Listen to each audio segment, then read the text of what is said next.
vous écoute Thomas.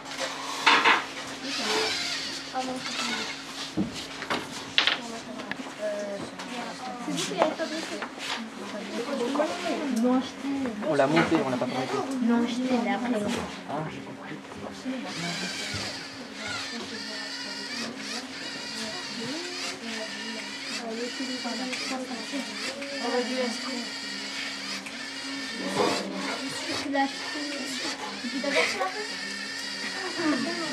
En fait, il a des caméras là.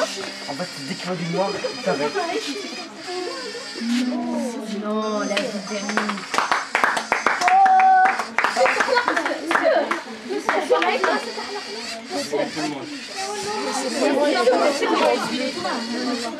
Il y a une télécommande de moi du noir et il tourne en fait.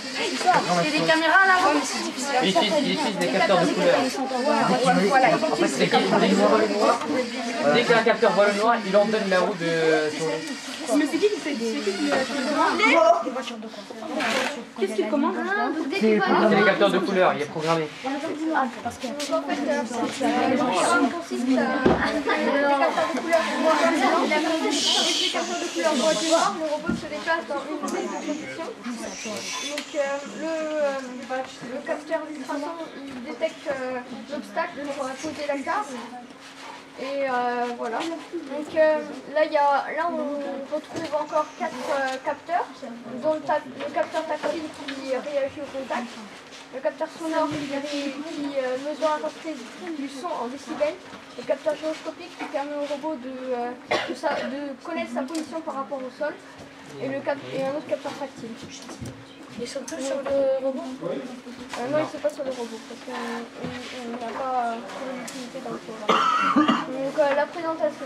Lego Mindstorm NXT est un jeu de construction et de robotique présenté par Lego en 2006. Il succède à la gamme Lego Mindstorm RCX.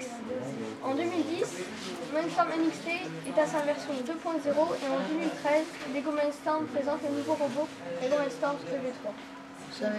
Les principaux composants de la gamme Lego Mindstorm NXT sont la brique intelligente programmable NXT Qui se trouve ici, avec, au centre du robot.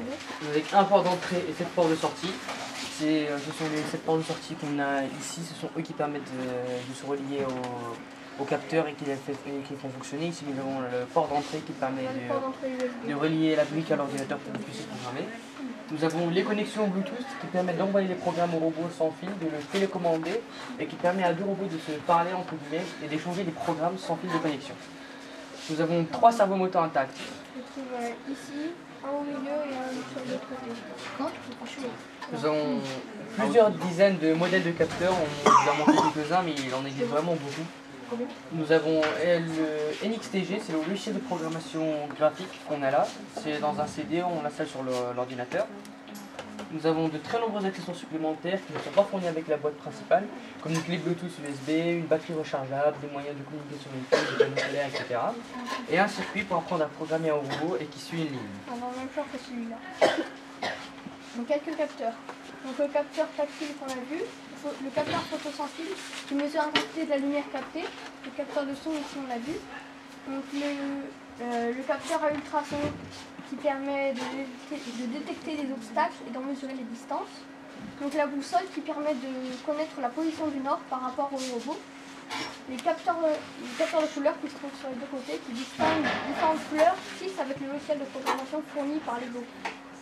Donc on a aussi le capteur gyroscopique qu'on a vu là qui permet de détecter les rotations. Il permet au robot de savoir dans quelle position il se trouve. Nous avons le capteur infrarouge qui permet de communiquer avec certains autres appareils infrarouges, du genre une télécommande. Nous avons le GPS qui fournit une mesure de la position grâce au système GPS, ici ça a coupé. Nous avons le capteur de température qui permet de mesurer la température des objets ou autres. Le capteur de champ magnétique qui permet de mesurer un champ magnétique. Le capteur d'angle ou de rotation, il permet au robot de connaître son angle de rotation et la distance parcourue. Par exemple, si nous programmons le robot pour qu'il fasse un tour de 45 degrés, les capteurs vont indiquer ça aux roues et il fera un capteur de 25 degrés sans bouger. Nous avons le capteur thermique qui permet au robot d'identifier des sources de chaleur. Donc on peut utiliser plusieurs logiciels de programmation pour programmer le NXT 2.0. Voici certains exemples. donc le NXT qu'on vient de voir là. Donc le Robolab du groupe National Instruments et aussi Microsoft Robotics Studio. Nous avons aussi des photos de certains robots. Ça c'est le robot EV3 qui est sorti en 2013.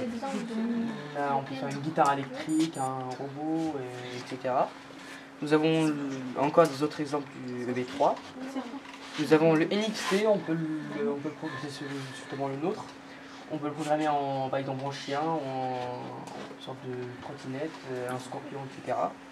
Et nous avons le RCX qui est ancien, qui nous permet de faire plusieurs choses multiples, par exemple une lampe, des rosaces, etc.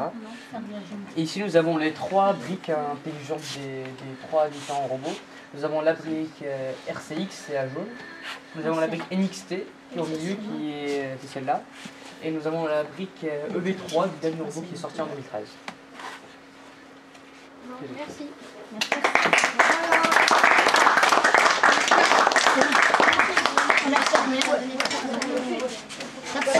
Ça vaut combien? 400 euros. 400 euros.